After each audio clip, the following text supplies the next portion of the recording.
چې د الله والا وي به د خیر والا وي، چې د الله والا نه وي د هغه د در ملنګ نه وي، د هغه په رنګ رنګ نه وي، به د شر والا وي، به دای الی الشر وي، دای الی الخیر به نه وي. چې مونږ دلته ناستو دا د هغه جرګې برکت دی، دا هغه خواري شوې ده. الله سبحانه وتعالی فرمایي چې زما تقوا اختیار کړئ، زما نه ویریږئ. واصلحوا ذات بینکم، او د خپل منځ کې تعلقات هم سم کړئ. روانه راغلې ده، جګړه راغلې ده، هغه تاسو سم کړئ. او خوشحال خان بابا وایي چې بې جرګې نه به هېڅ کار په لاس وانخلې، بې جرګې نه به هېڅ کار په لاس وانخلې که خبر وي د جرګې په برکت. دا چې مونږ دلته ناستو دا د هغه جرګې برکت دی، دا هغه خواري شوې ده، دا هغه خواري ده چې زمونږ دې مشرانو کړې ده. مونږ ته دا داري په وراثت کې دا چیز میلاویږي، مونږ ترې اخلو، مونږ ترې دا زده کړه کوو، دا ګلالي ماشومان ناست دي.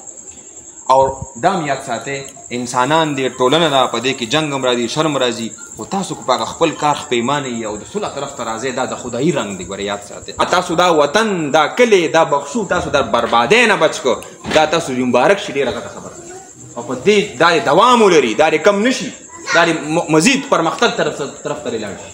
نو په خپلو رویو کې نرمي پیدا کول، دا ماشومان دا لکان دي نه پوهېږي، خیر دی، دا به مونږ دا مشران به د دوی تربیت کوي، هغسې تربیت پې کوي څنګه چې رسول الله صلی الله علیه وسلم د خپلو بچو کړی، څنګه چې یعقوب علیه السلام د یوسف علیه السلام کړی. خو مونږ چونکې قرآن نه دی ویلي نو مونږ دا بدبختي ده.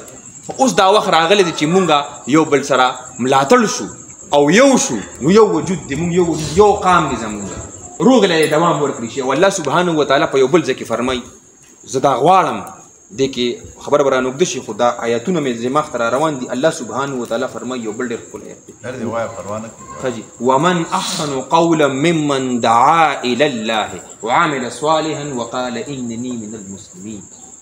الله سبحانه وتعالی ډېر زبردست انداز دی، وي د هغه کس نه زیات ښکلې خبرې د چا کیدی شي. سپرلیټیو ډیګري استعمال کړه، تفضیلي کول ورته وایي چې لکه د هغه نه بیسټ کیدی نه شي، دا ډېر غوره انسان دی. دا کوم انسان؟ ای ربه زما مونږ ته لږ وښایه، دا څوک ته یادی؟ ومن احسن قولا ممن دعا الی الله، چې د سوکالۍ خبره کوي، خلک د الله طرف ته رابلي، چې ورته وایي جنګ مه کوئ، ورته وایي شر مه کوئ، ورته وایي غلط کارونه مه کوئ. الله الله خو سراپا خیر دی که نه. دې ځای کې تاسو چې کله فرض مونځو کې مشرانو په زمانه ښه پوهېږي، تاسو چې وایي السلام علیکم ورحمت الله او السلام علیکم ورحمت الله، نه هغې نه پس تاسو څه کلمات وایي.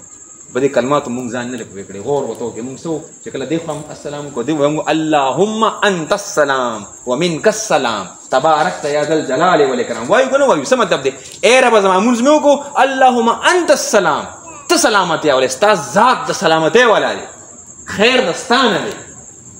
چې د الله والا وي به د خیر والا وي، چې د الله والا نه وي د هغه د در ملنګ نه وي، د هغه په رنګ رنګ نه وي، به د شر والا وي، به دای الی الشر وي، دای الی الخیر به نه وي.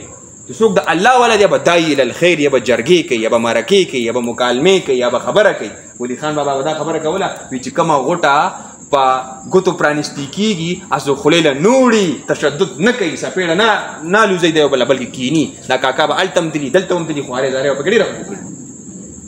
ومن احسن قولا ممن دعا الى الله، او بیا پسې وایي دا کار هم کوي، وعمل صالحا، او سوله کوي، خلکو له روغې جوړې کوي، جنګ نه کوي، شر نه کوي، دوه په جګړه کوي، نه شیطانۍ نه کوي، چالاکتوب نه کوي، خپل قام له خپې نه وایي، د خپل قام خبره کوي، د وطن خبره کوي، د ستا خبره کوي، زما خبره کوي. الله سبحانه وتعالی ومن احسن قولا ممن دعا الى الله، ډېر بیسټ سړی دی، ډېر غوره انسان دی. سوچو کې ومن احسن قولا ممن دعا الى الله وعمل صالحا وقال انني، او بیا څه وایي؟ بیا ډېر عاجزي کوي، بیا برېت نه تاوي چې زه خو ډېر داسې وقال، او بیا دغه کس وایي انني، زه خو ستاسو مسلمان یم، عام سړی یم، تاسو څنګه مسلمان یې؟ داسې زه مسلمان یم.